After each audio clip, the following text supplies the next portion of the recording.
to the last of the presentations for this session. We have got the topic recovery of ammonium from anaerobic digesters in the wastewater treatment plants from lab to pilot scale. And to present this, we've got Sydur Rahman from Southern Cross University of Australia. Over to you. Thank you. So welcome to the presentation. I'm Sydur Rahman. I'm the lecturer in engineering at Southern Cross University, and also the research technical lead in the circular program at SCU. And my colleague from the circular program, Toby Elias, he's also here. So at first I'm going to talk a little bit about the circular program at Southern Cross University, what we're doing over there, and then I'll focus on a very specific project that will be part of this circular program. So we have a circular program at Southern Cross University. This is basically a $2 million federal government funded project. So this program is designed to accelerate the adoption of circular economic principles in the northern river of New South Wales.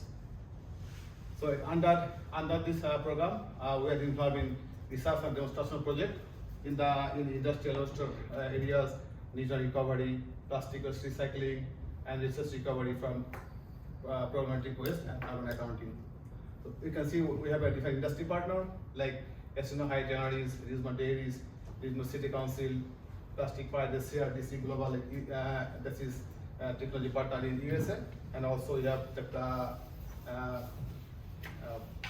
in Institute of Kite in Queensland. All of the collaborative research partner. So basically we are focusing on the research on most of the pilot scale demonstration project under this circular program.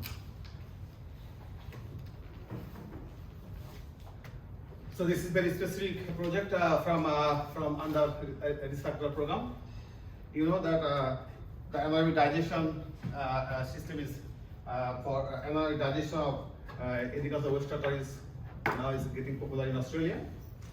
While the benefits of biogas production is known, but a little known attention is paid to the recovery of nutrient digested. This is basically rich with the high nutrient. So in this project, we are using dairy wastewater. This is really with high phosphorus and ammonia. We are trying to do some laboratory experiment, and then we are trying to develop a pilot system with the industry to solve this issue. So we collected this sample. This is our technology partner, Richmond Dairy.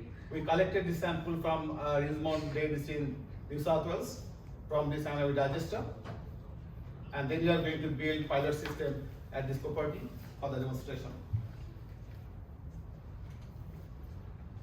So we use several treatment options like chemical precipitation, ammonia stripping, and activated carbon or biocertificate.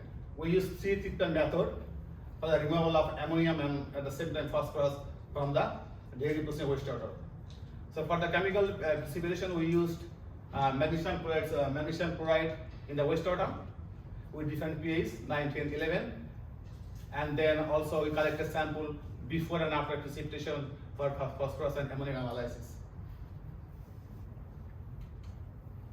So these are the chemical lab scale trial.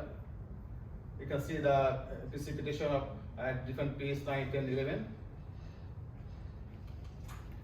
And then we use ammonia stripping for the ammonia removal.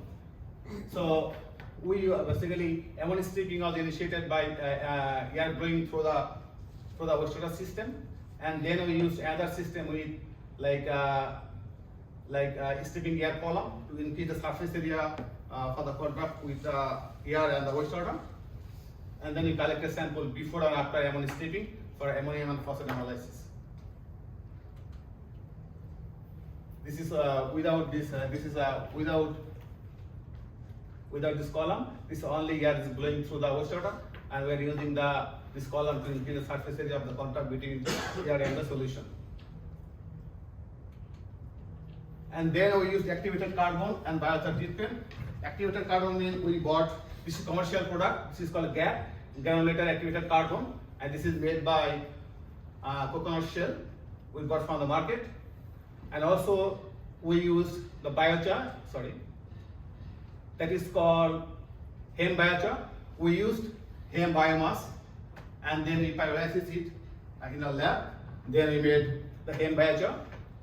And also we added, you can see the procedure of the making biochar, sample of 2 gram, and then, then we did all the, that's why we used GAC, commercial biochar. Then we adding magnesium in the commercial biochar, and then we prepared hemp biochar in the lab. Then we added a magnesium in the hemp biochar. Okay. And this is the absorption experiment. We used 2 grams of samples for each of the biochar, and then added raw dairy processing wastewater and to see the absorption rate. So this is the procedure. How can we produce hemp biochar in the lab? This is a commercial.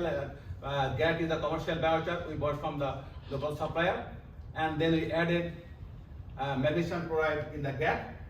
Then it again pyrolyzes with the different temperature up to 600 centigrade. And for the hemp biochar, we used hemp biomass from the industry, and then we soaked with magnesium chloride solution with the hemp biochar. Then we pyrolyzed it with the magnesium chloride. And in the experiment, we used simply GAC with the magnesium chloride, hemp biochar with the magnesium chloride to see the actual absorption rate. So these are some results. This is the dairy wastewater. You can see the phosphorus and ammonium in the dairy wastewater. This is really high. You can see the phosphate is 34 milligram per liter, and the ammonium is 70 milligram per liter. This is in raw dairy wastewater that we collected from anaerobic digester. So this is the result for after precipitation. You can see that the precipitation treatment can remove about 98% phosphorus from the solution, and also it depends on the pH. That in higher pH favors the most precipitation in the phosphorus. But chemical precipitation is not suitable for, it is suitable, but you can see only 18% ammonium we can remove by using chemical precipitation. Also, you can see the chemical precipitation for both for phosphorus and ammonium is high in higher pH level because of the dissolution of the nutrient. And this is the result for ammonium stripping. You can see the ammonium stripping, by using ammonium stripping we can remove only 12% ammonium from the solution. Also it is pH dependent. If pH is high, we can remove greater amount of ammonia from the solution. And this is only 6-hour incubation period. That we can remove 12% ammonium within 6 hours. That is 11% from the solution. And this is the ammonium stripping plus stripping by stripping column. That will increase the surface area, contact surface area. Then we can increase the ammonia removal up to 68% for 24 hours. If we for 6 hours we get 22%. That will be increase the incubation time and increase the ammonia column, stripping column. We can remove about 68% ammonium from the wastewater. If we combine chemical precipitation and ammonium stripping with the column, maybe we can remove up to 80% ammonium from the wastewater. So similarly, that's the ammonia removal by using GAC. You can see this is only GAC, only commercial activated carbon and biochar without adding any magnesium. And this one we added GAC plus magnesium, and this one hemp biochar plus magnesium. Okay, you can see if we added magnesium in the biochar, or the hemp or GAC, we can increase significant amount of removal of ammonium, like 30%. For the GAT, that is 20% removal. For the biochar plus magnesium, that is 30%. If we use only GAT or biochar for the removal ammonium, that is pretty low. 2.4% only for the GAT, hemp biochar, and only the commercial activated carbon, that is only 0.2%. This is pretty low. That means if we add magnesium chloride or in the GAT or commercial, in the biochar on the commercial biochar, we can increase the significant amount of ammonia removal from the system. So this is also phosphorus removal. You can see phosphorus is pretty good with the phosphorus removal is pretty good with the GAT and biochar. If you use single biochar without any magnesium, we can remove phosphorus up to 7% or 4%. 7% from the GAT, 4% from the hemp biochar.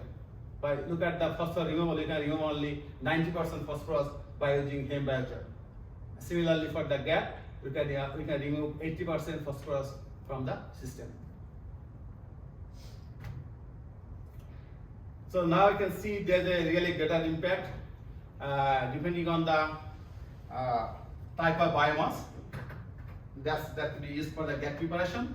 That means you can see if you use the hemp biochar, that means hemp means that kind of plant. If you use this biochar for the GAT, this is kind of we can introduce this biomass like as a biochar in the recycled economy to remove the ammonium from the digested. So we did this laboratory experiment. We got some result. Now we are building this pilot system in the industry. Then we will install this system in the industry with Lismo, and then we will optimize the system. We'll do testing and optimize how can we maximize the ammonia removal, at the same time how can we maximize the phosphorus removal from the system. I think that's what we are doing. This is part of under recyclable project. Yep.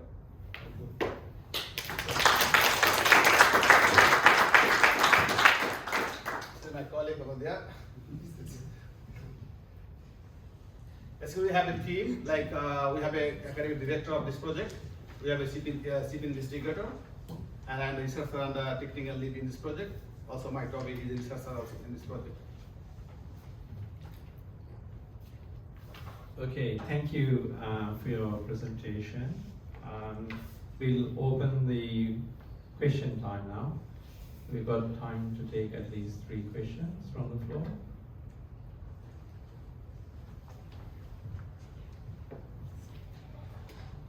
Thanks. Yeah, it looks really interesting. I'm just wondering how it varies compared to conventional screw-like precipitation when it comes to the magnesium dose ratios. Yeah, it depends on the magnesium dose ratio and the pH. If the pH is high, we use on molar magnesium chloride solution. So we got within 10 minutes we got around 95% precipitation at this provide. Yeah, it's pretty high. So yeah, just to clarify the question a bit more, do you use less or more magnesium compared to conventional chemical precipitation? I didn't get the question because there is we can use different dose of magnesium chloride. We can put magnesium chloride solution in the wastewater. Yep. Like we use on molar magnesium chloride solution, but it depends on the concentration of the phosphorus in the wastewater. Sure. I'm just thinking about how the biochar treated approach varies compared to a conventional. Okay, basically we did not add magnesium chloride in the biochar. We soaked magnesium chloride solution into the biomass. Then we prepared biochar from the biomass. We did not add any magnesium chloride directly into the biochar. We soaked with the magnesium chloride solution, then we pyrolysis it. Yeah, understood.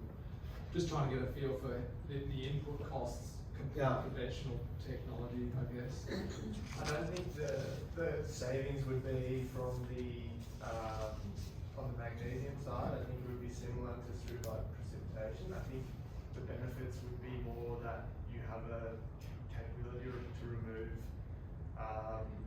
the phosphorus and the ammonium at greater extent than what we found with the struvite. And then there's also applications for that biochar that are sort of more applicable to this industry than the struvite. Yeah, absolutely, that makes sense. And what's the timescales of your pilot there? Maybe we can start within a month, Toby. This is When we started it. Yeah, and duration of the project. So we haven't actually run any trials. As you can see, I've put some pipes and set the pump up, but we're waiting for the uni to approve our work health and safety permit. That's what the real part is. And so that's sort of the limiting factor at the moment. But we'll run it at the uni with some synthetic wastewater, Yeah. and then we'll take it out. So hopefully 2 months we'll get it going, and then we'll take it out to the industry. And their goal is to take their wastewater and then just be able to pump the treated water onto the golf course on the dairy processing plant.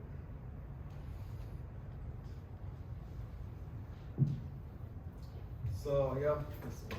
Okay, I'm curious, having run treatment plants with through-wide production. What is the problem that you're trying to address? Is it that your nutrient levels in your discharge, due to the digested sludge ending up in a dewatering process, having the centrate going back into the inlet works? Okay. Number two, is there any bio-P removal of this plant, like uptake, luxury uptake within the cell mass? Basically, we are using this. This is called dairy processing wastewater. That's after digestion. All that we are focusing on only the wastewater after digestion, not the before. So that is with ammonium, phosphorus, and some calcium, maybe some part of calcium, magnesium. Yeah, so the sample that was used in your laboratory is digested sludge, No, the Clarified. clarified solution. clarified solution from a clarifier. From the After digestion. from the anaerobic digester, but it's clarified, so we're not using the sludge. Oh, I see. Yeah. For experimental purposes, you've taken digested sludge and use a clarification process to conduct your experiment. Is that right? Yeah, that's right. Yeah. So this is the tank. They're holding this wastewater after anaerobic digestion into this tank. We're getting sample from here. Got you. It's from the digested sludge tank. Yeah. Okay, good one. And with bio-P, the reason I asked that question is normally struvite formation is enhanced with bio-P activity. So was there any study done within your activated sludge system?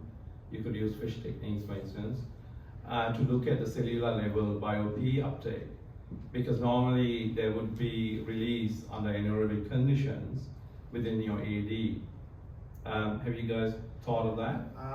We did not think about this. Maybe we can think later something. But we are trying to simplify the system for the industry, because if you use we can add a lot of fancy stuff into the system, but we are focusing on very simple stuff like maybe we can air blowing through the wastewater, and then you can add mag in there, so you can absorb ammonium, phosphorus, then you can reuse in the further crop production. So we are in the very simple techniques. So that would be really helpful for the industry, to set up the system. Okay, thank you. Thank you. So if you like, I can show another picture. So this is basically our part of recycler project. We are doing some other plastic recycling. So we are using this plastic into the concrete industry. So we are technology partner CRDC. This is from USA. So they produce a product from the plastic that is a resin, like a coarse aggregate. We can use this product into the concrete. So how do you use? This is our City Council as a source of plastic, Then we shaded this plastic, mixing it with the secret ingredient, maybe lime or fly ash. Then we, from the extruder, we use this porous tube, and then we again shaded for the resin. Then we put in the plastic in the concrete industry. Then we are extent of the concrete. The problem is that for this program, there is no regulation in the industry. Can we use plastic in the concrete? Probably not. We have to change the regulation for the concrete, for the construction industry. So that's the kind of barrier for, to introduce this plastic into circular economy. I think we need to think about this policy or regulations. Also, we are doing some other stuff with the partner plastic pilot in Queensland. So we are using plastic waste, little bit of the biomass, to provide a system to produce high quality diesel or the biogas. So this is also part of this circular program. So this is ongoing project with plastic pilots and East technology in Queensland. Thank you. Yeah, thank you. Thank you, Sydur Rahman. Now, folks, give a big hand to the presenter. I am glad to announce that food awaits. So